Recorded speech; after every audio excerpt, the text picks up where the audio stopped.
Nama wareegame rasiin jedhe leenyu faarri oguu keessatti. Jaalmarroo kan jedhan isaan kunoo nu haasofsiisa jiran fuuldura keenya dhaabbatanii kana dura wareegamee jedhanii dhagaa reeffa isaa boolla keessa baanne jedhanii haasa'aa turan. Qabatamaatti jaalmarroon qaamni isaa kan rukutamne rafaan tokkoltoomne ta'e harka rukutameera kan jedhamaa ture. Harki isaa fayyaa ma qabanii jiru? Harki isaa fayyaa gammadoota kun qabne jechaadha kan argaa jirtu. Ati eessa rukutamte abbo? Mataa si baqaqsee? Hodhamee?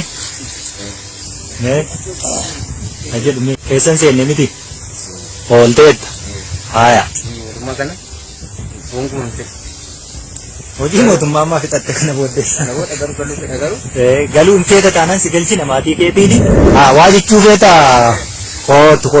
Saajii Jawaar Umar jedhama. Ani irraa dhufe iddoo Harargee ba'aa aanaa gara mul'ataa irraa dhufe. Hojii poolisummaatiif gamana dhufe. Waggaa gamana dhufnu waggoottu asii waan godhaa uummata garaa maal jechaa irratti nu gorsaa ture. Waggoo uummata garattuu dina gara.